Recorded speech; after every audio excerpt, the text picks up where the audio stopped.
Police फाइलों में ना कुछ कहानियां ऐसी होती हैं जो बस बंद नहीं होती, दबी रह जाती हैं।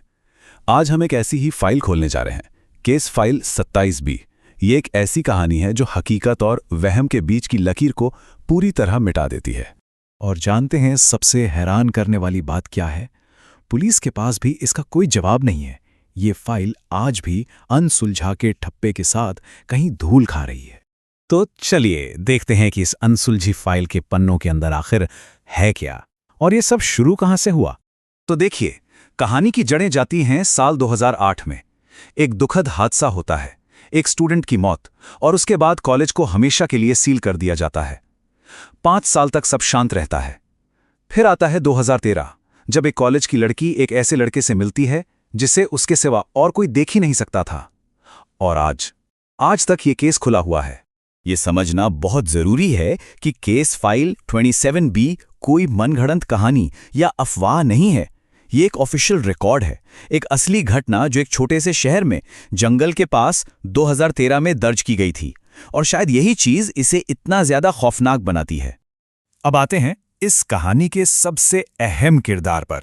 एक आम सी लड़की जिसके साथ कुछ भी गैर मामूली हो सकता है, ऐसा किसी ने कभी सोचा भी नहीं था। इस लड़की का नाम था रिया। सिर्फ 19 साल की, कॉलेज स्टूडेंट, पढ़ाई में अच्छी, बिल्कुल शांत स्वभाव की। रिकॉर्ड्स चेक किए गए, मेंटल इलनेस की कोई हिस्ट्री नहीं। एक नॉर्मल मिडिल क्लास परिवार से आती थी।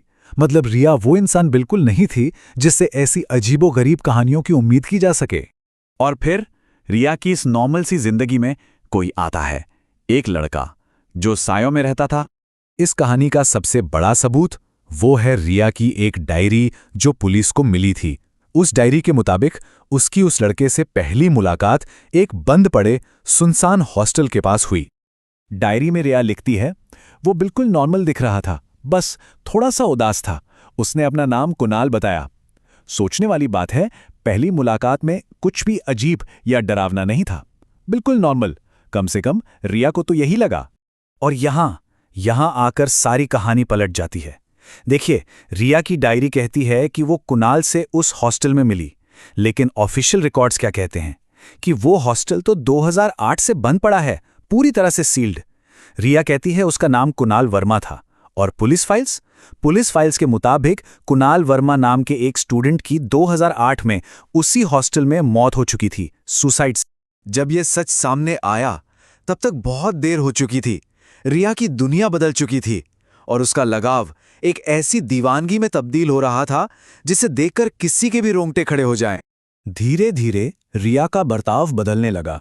पहले उसने रोज उस बंद पड़ी बिल्डिंग में जाना शुरू कर दिया। फिर लोगों ने उसे अकेले में बातें करते, हंसते, यहां तक कि रोते हुए भी देखा। इसके बाद उसने रात का खाना तक छोड़ दिया। क्यों? क्योंकि वो कहती थी कुणाल को इसकी महक पसंद नहीं है। और आखिर में वो रात भर अपने कमरे का दरवाजा बंद करके घंटों तक किसी से फुसफुसाती रहती थी।